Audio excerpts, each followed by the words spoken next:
Hati itu sudah terbuka, maka mata batin pun akan terbuka. Kalau kita untuk sakti gampang, atau yang mendobrak cakra, praktisi itu memberikan sebuah ijazah secara instan kepada orang tersebut ilmu yang sudah dia tirahati, peluru, kebal, segala macam, jual dengan 200.000, 300.000. Assalamualaikum warahmatullahi wabarakatuh. Waalaikumsalam warahmatullahi wabarakatuh.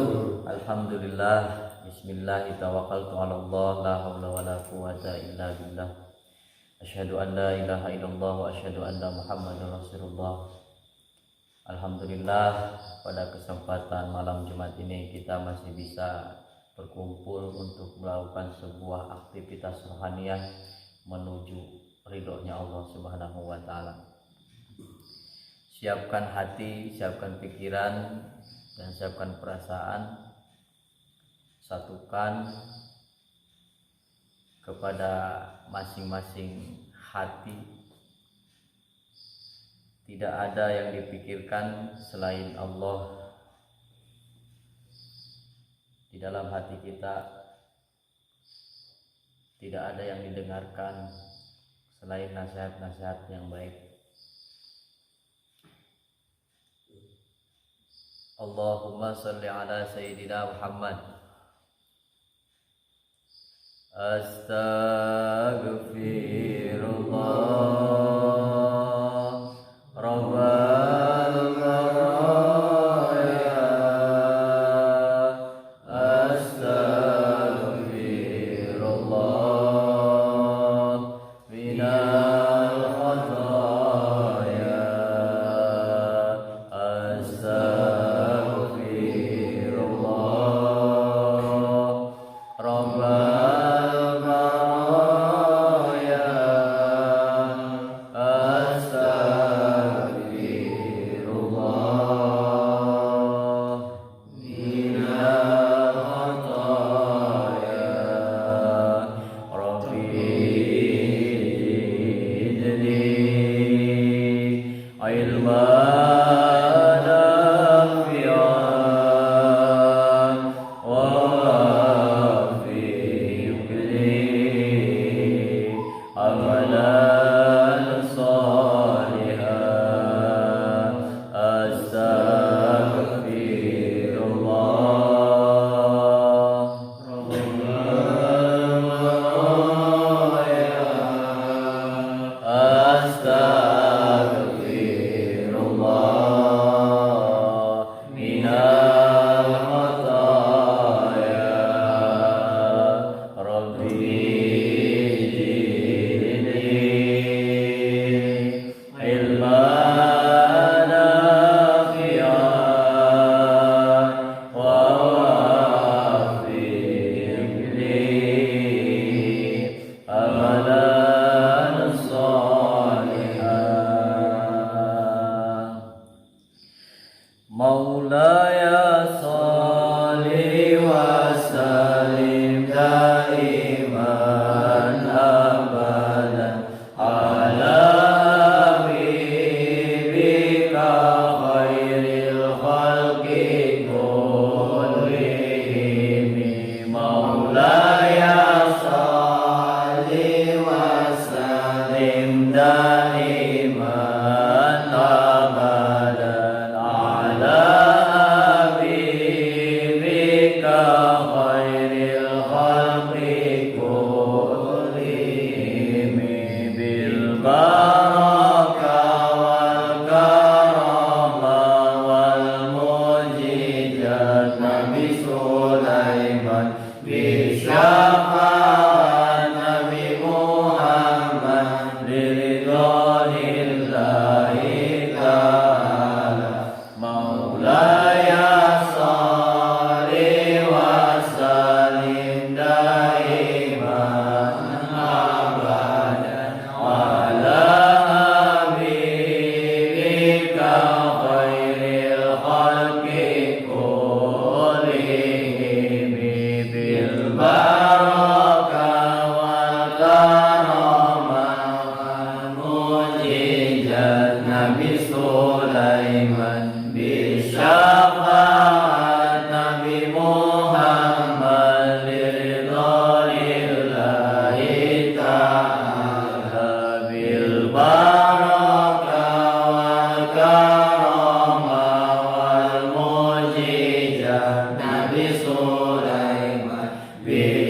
kita wa kafallahu al-mu'minin al-qital maulaya sholli wa sallim daiman abada ala habibika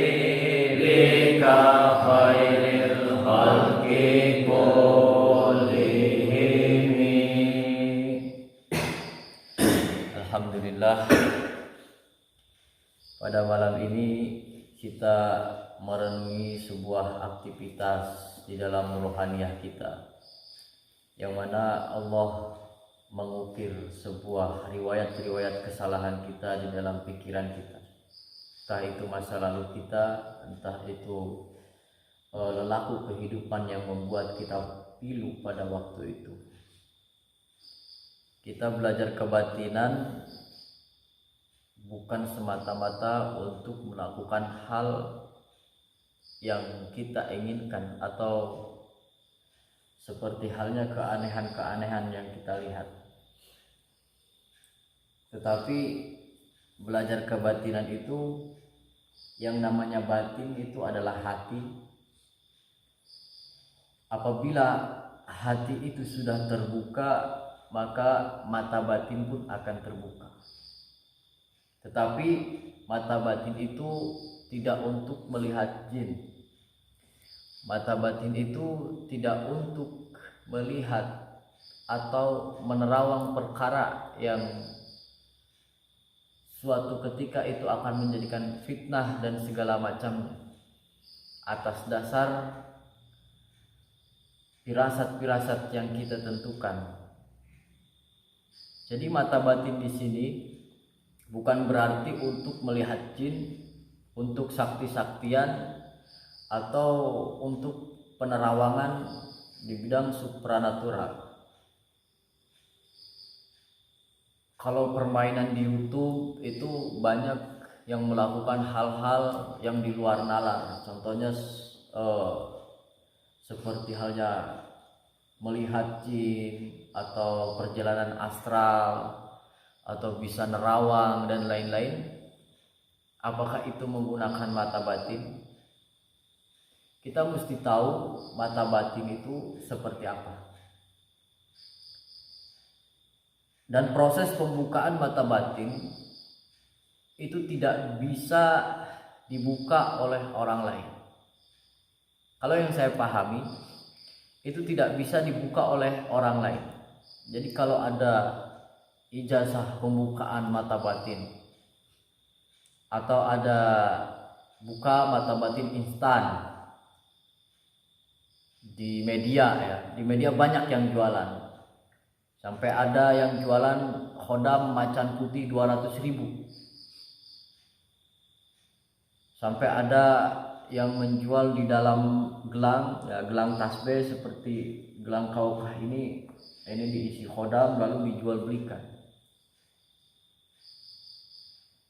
Itu adalah permainan hikmah atau permainan supranatural atau permainan kebatinan. Permainan apa? Yang jelas itu adalah ada beberapa hal kemungkinan kalau penjual belian masalah khodam-khodam. Yang pertama, itu bisa jadi orang tersebut memberikan sebuah amalan kepada seseorang itu, lalu seseorang itu mengamalkan sesuatu, lalu khodamnya ngikut langsung. Itu yang pertama. Yang kedua, bisa jadi si praktisi itu memberikan sebuah ijazah secara instan kepada orang tersebut ilmu yang sudah dia tirakati. Itu bisa saja seperti itu. Tetapi tidak bisa memastikan ini khodamnya macan putih, ini khodamnya genderuwo, ya, ini khodamnya panglima dan lain-lain. Itu tidak bisa. Karena khodam itu adalah pembantu atau kepercayaan dari Allah, kepercayaan yang Allah berikan kepada seseorang itu. Jadi kembali lagi kepada proses mata batin itu. Mata batin tidak bisa dibuka secara instan langsung. Tidak bisa. Kalau mata batin yang sesungguhnya itu tidak bisa dibuka secara langsung atau instan, tetapi mengalami sebuah proses yang sangat lama, dari mulai melembutkan hati, dari mulai merasakan sesuatu hal di dalam hati kita. Jadi melihat diri kita dulu. Ketika itu batin sudah terbuka dan mampu merasakan, mampu mendengar yang belum kita pernah rasakan dan belum pernah kita dengarkan. Prosesnya sangat lama, bisa bertahun-tahun, bahkan bisa seumur hidup untuk batinnya sendiri. Nah sekarang pertanyaannya muncul, kok bisa mata batin itu dibuka secara instan? Itu tidak bisa. Tapi ada yang pernah mengalami buka mata batin itu langsung. Itu ada beberapa kemungkinan juga. Pertama, si praktisi ngasih sugesti kepada pikiran si kliennya itu. Atau si praktisi membuat sebuah dobrakan cakra di dalam rasanya itu. Bukan batin yang sesungguhnya, bukan. Itu juga mampu meradar, mampu merasakan, tetapi kalau judulnya sudah membuka mata batin, itu tidak pas. Karena mata batin sendiri hanya untuk melihat keagungan-keagungan Allah. Entah itu alam jin, entah itu alam hati kita, entah itu alam pikiran kita, dan lain-lainnya. Jadi kalau hanya untuk merasakan, itu mungkin mampu ketika seseorang dikasih sugesti dan diarahkan sugesti tersebut. Karena semua orang juga mempunyai sugesti, semua orang juga mempunyai perasaan. Jadi bisa saja tuh perasaan itu kita alihkan semuanya ke hal yang kita tuju. Lalu setelah itu ya udah. Kalau orang itu masih tetap tersugesti, dia akan merasakan seperti halnya ketemu praktisi tersebut, bisa melihat di depan ada pocong, di depan ada genderuwo dan lain-lain, itu bisa melihat. Tetapi setelah pulang itu, apabila dia tetap keadaan sugestinya seperti itu, dia mampu merasakan untuk selanjutnya. Dan kalau tidak mengikuti arahan si praktisi, dia tidak akan. Jadi judulnya jangan membuka mata batin. Jadi mata batin yang sesungguhnya perlu proses belajar. Itu pun belajar tidak aneh-aneh. Belajarnya hanya mengolah hati, merenungi diri kita, perjalanan kita dari lelaku kehidupan kita, dari mulai alam hati kita, alam rasa kita, dan alam sekitar kita. Kita baca, kita renungi. Itulah proses-proses pembukaan mata batin. Itu tidak seinstan apa yang dibicarakan melalui media sosial, apalagi yang diperjualbelikan. Seperti itu. Jadi sangat miris kalau ada yang membuka mata batin secara instan, apalagi dijualbelikan. Jadi jangan sampai tertipu dan jangan sampai merasa kalau melihat itu postingannya kan buka mata batin instan, tingkat guru dan segala macam, tingkat 1, tingkat 2, tingkat 3 secara instan, 600.000, 200.000 sampai 1 juta sampai 5 juta. Jangan, wah, jangan gitu. Jadi itu hal yang membodohi sebenarnya. Jadi sebagai praktisi al-hikmah atau spiritual, merasa terlecehkan ketika ada praktek-praktek seperti itu. Karena kita sendiri pun mengalami ilmu seperti ini bukan proses yang sangat instan.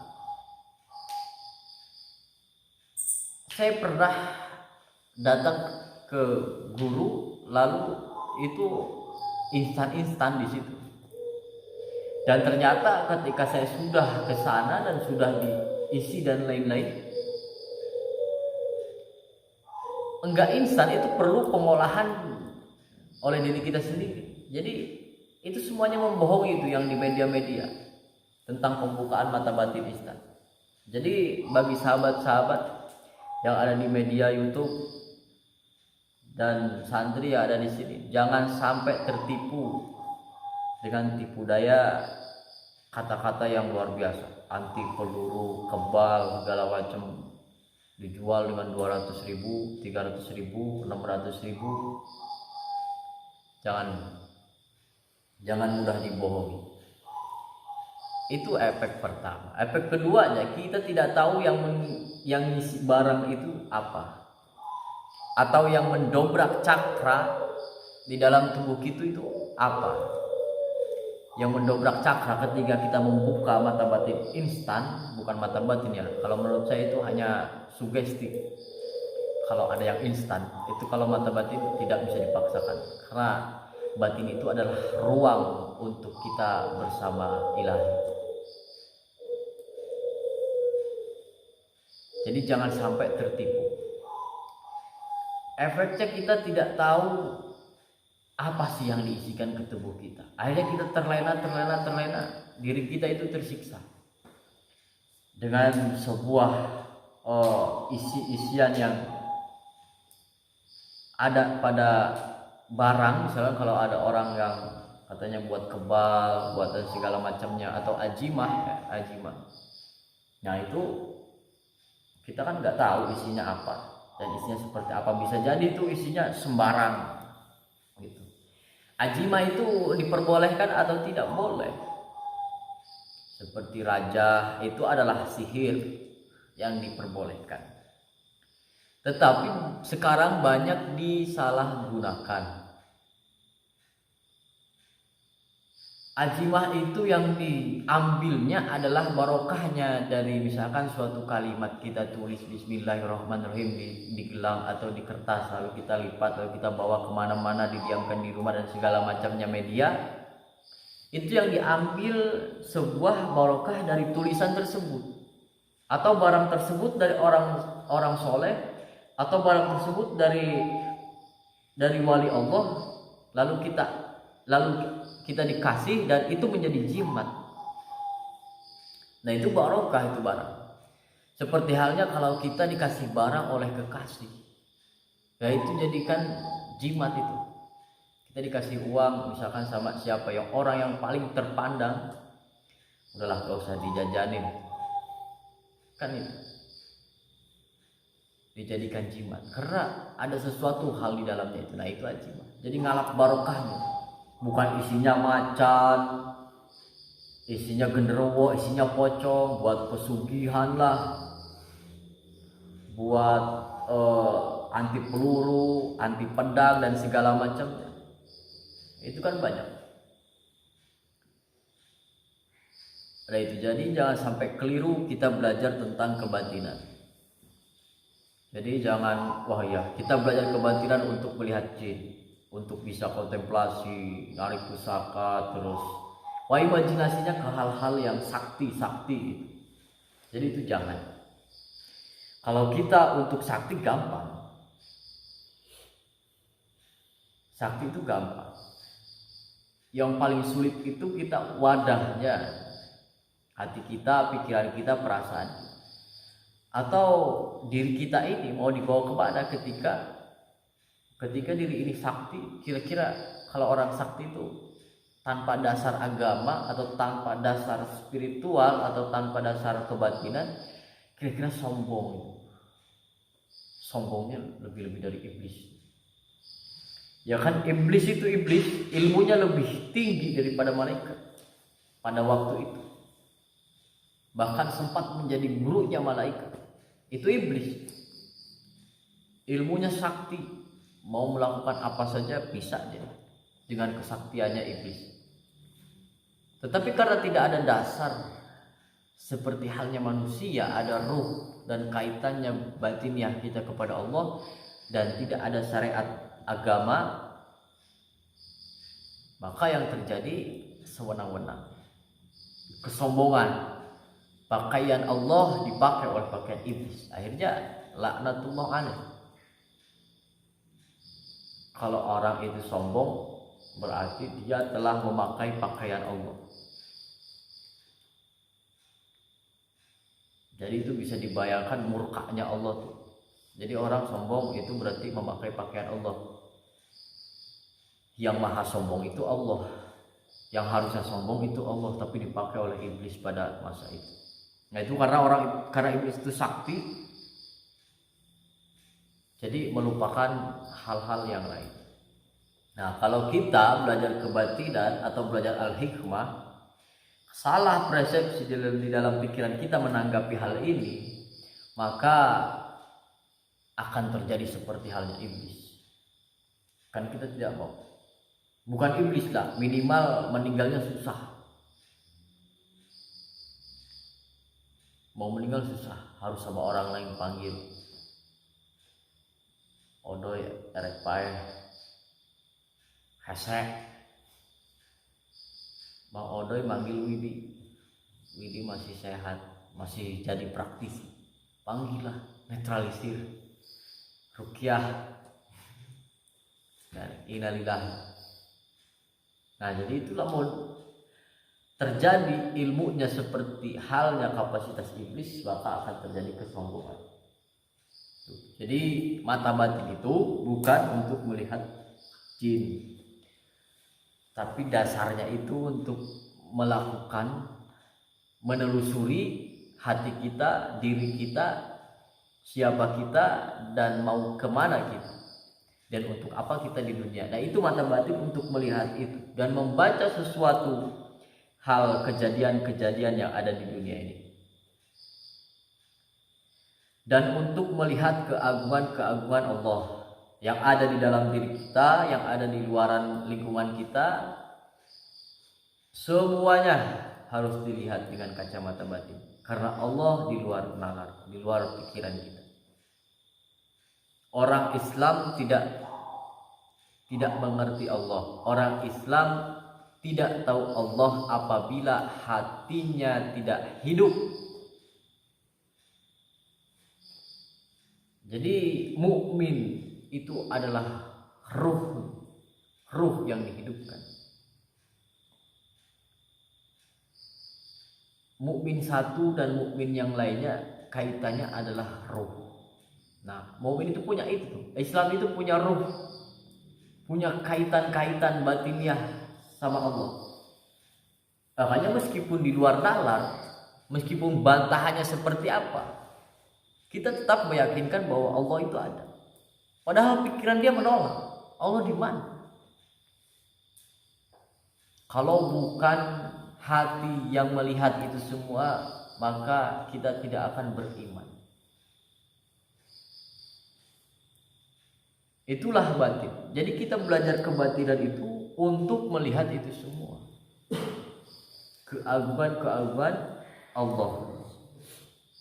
Dan alam jin, alam gaib itu kan universal, jadi luas. Di dalam alam gaib itu banyak hal di dalam alam gaib itu. Ada alam jin, ada alam malakut, alam kenabian, dan segala macam. Di dalam alam jin, di dalam alam gaib itu kan banyak. Bukan hanya alam jin. Kalau kita ingin ke supranatural, berarti hubungannya sama jin terus. Alam yang kita tahu hanya satu. Enggak semuanya alam gaib, berarti hanya mengetahui alam jin. Sedangkan kita kan pengen tahu alam gaib, berarti luas. Bukan hanya saja alam gaib, bukan saja alam jin, tetapi kalau kita mempelajari tentang kebatinan yang lurus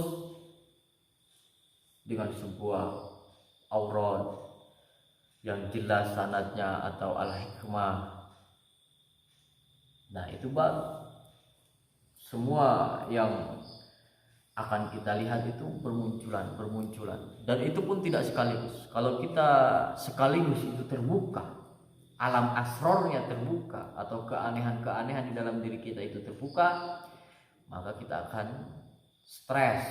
Nah itu kebanyakan stres, gila. Kalau orang menelaah sesuatu atau mendalami ilmu sesuatu, ilmu misalkan ilmu al-hikmah, ya wiridanya ini tanpa guru, atau punya guru, tanpa guru terus pengen bisa, akhirnya jeplak itu otaknya, karena dia melakukan di luar porsinya dia. Harusnya dari awal dibimbing oleh guru, karena ini nggak ada guru, akhirnya pecah otak, sarafnya kena, rumah sakit jiwa bagiannya. Ada guru pun bisa dikasih oleh gurunya segini, tapi dia gak denger, malah ditambah. Yang tadinya dikasih wiridan ini 1000 dengan hati yang lembut, dengan pengucapan yang indah, dengan pikiran yang positif, tapi dia malah melakukan niat yang aneh-aneh. Atau dia melakukan yang tadinya hitungannya 1000 jadi 5000. Nah itu pun gila juga, meskipun ada guru. Jadi kita harus tahu porsi diri kita masing-masing. Saya di sini udah lewat tapi nggak dapat amalan-amalan.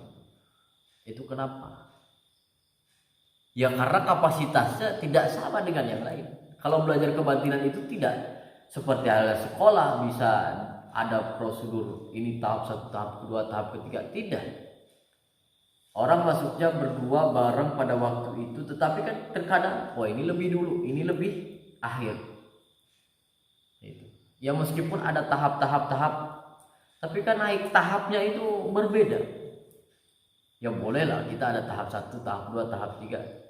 Tapi kan semua orang tidak bisa naik ke tahap 1, tahap 2 itu secara berbarengan, tidak, karena menyesuaikan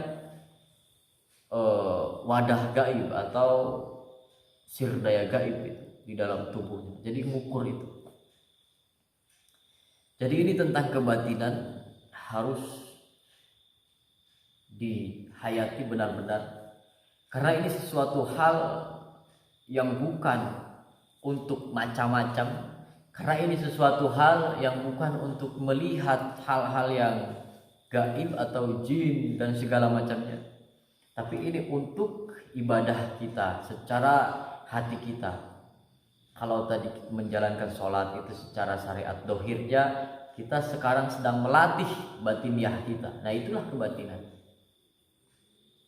Kalau nanti ada pengalaman-pengalaman tertentu tentang penglihatan atau perasaan kita, nah itu Allah sendiri yang membukakan celah, Allah sendiri yang menganugerahkan orang tersebut.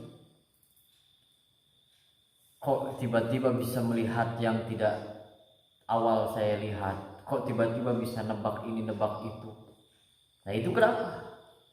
Itu berarti Allah telah menganugerahkan kepada orang tersebut untuk mengetahui yang orang lain tidak bisa diketahui. Karena hal gaib itu hanya 1-2 orang, jarang orang yang bisa punya kemampuan seperti halnya orang yang mampu melakukan supranatural atau spiritual, bisa melihat jin dan segala macam. Itu hanya 1-2. Dan semua orang bisa karena belajar bisa. Tetapi ada prosesnya, ada lama, ada sebentar.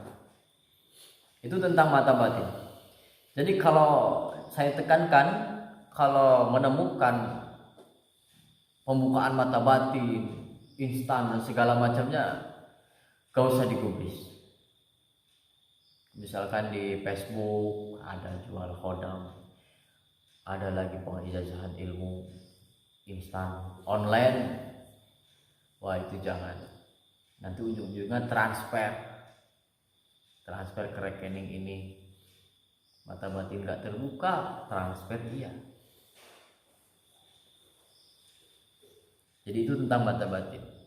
Jadi bagi siapapun yang ada di YouTube atau spiritual manapun yang masih atau seperti itu membuka mata batin instan atau memperjualbelikan ijazah pembukaan mata batin, misalkan 1 jam mata batin orang sudah terbuka, kayak gitu, ya terserah. Kalau prinsip saya itu tidak ada.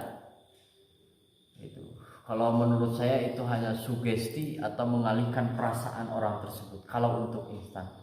Karena adapun yang mengasih ijazah mungkin itu adalah pintu, dan itu pun butuh proses untuk membukakan kunci-kunci batinnya.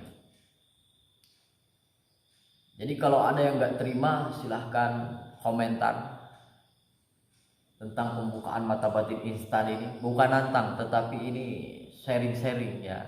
Ini yang saya temukan, ini yang saya pelajari, dan ternyata tidak semudah instan-instan itu, tidak ada. Dan banyak sekali penyalahgunaan tentang mata batin. Pengen ini, pengen itu, pengen melihat, pengen ngobatin dan segala macam. Mata batin kok buat pengobatan, bukan. Jadi kalau datang ke Al-Hikmah kan ada doa-doanya buat kesembuhan, dan mungkin praktisi itu punya metode-metode untuk menyalurkan doa tersebut kepada badan yang si pasien itu. Banyak cara tentang pengobatan.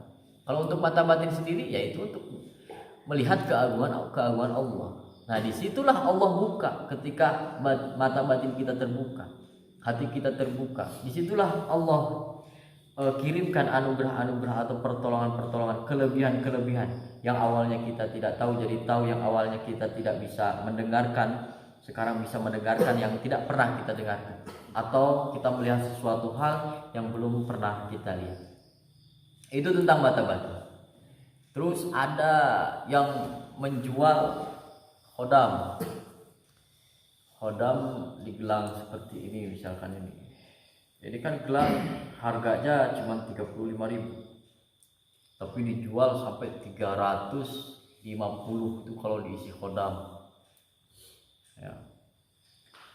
Dan macam-macamnya media, ini khodam ini gitu. Saya bertanya kepada diri saya sendiri, apakah saya yang belum nyampe ilmunya? Tapi yang saya temukan,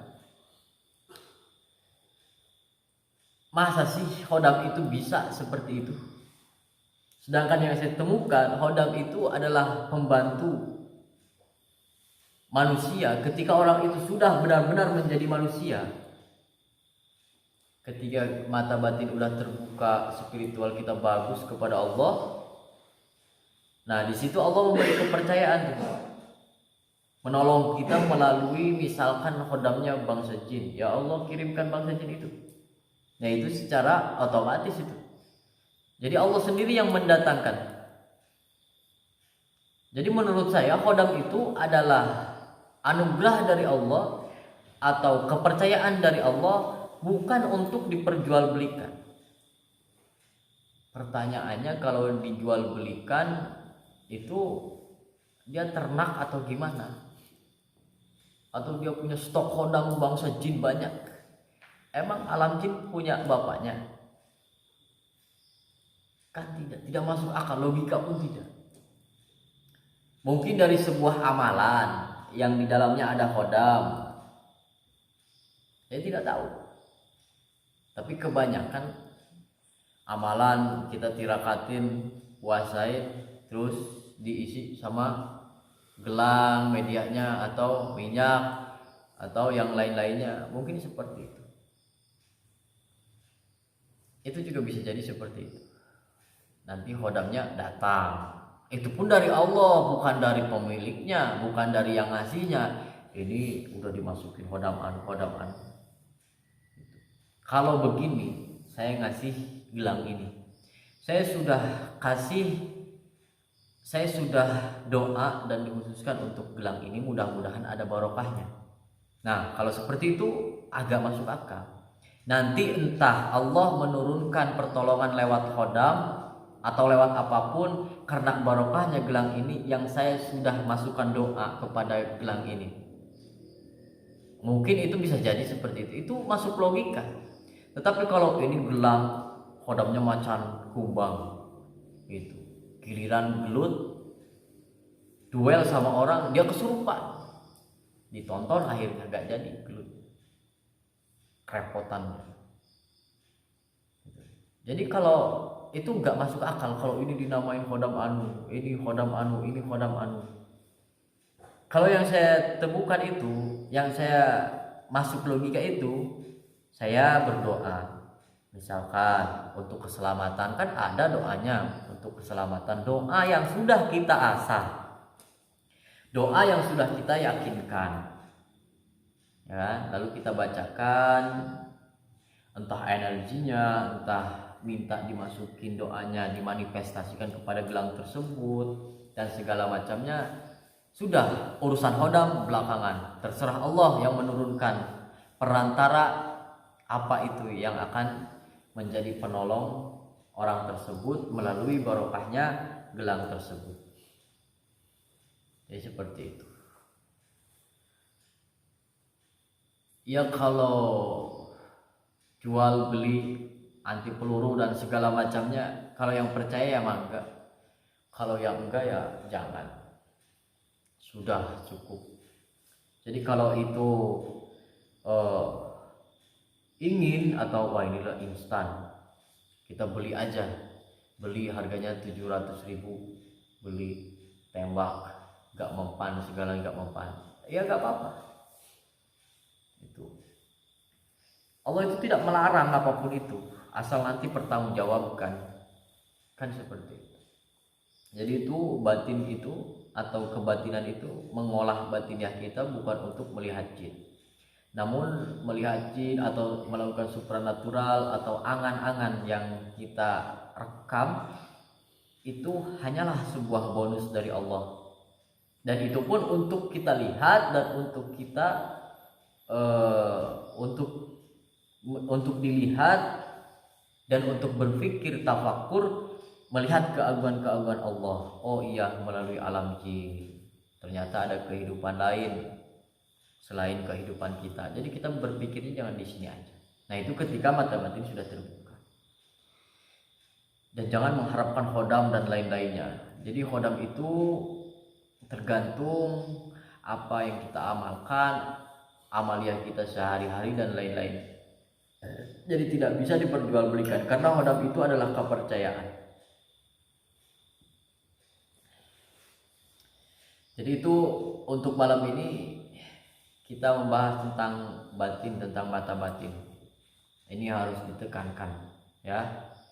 Ini harus ditekankan bagi sahabat-sahabat sedulur di luar nalar yang ada di YouTube. Apapun itu pembicaraan saya, ambil yang baik-baik, yang tidak baik buang. Jadi kalau ada baiknya itu datangnya langsung dari Allah, kalau ada buruknya itu dari saya pribadi. Kurang lebihnya saya mohon maaf. Assalamualaikum warahmatullahi wabarakatuh. Waalaikumsalam.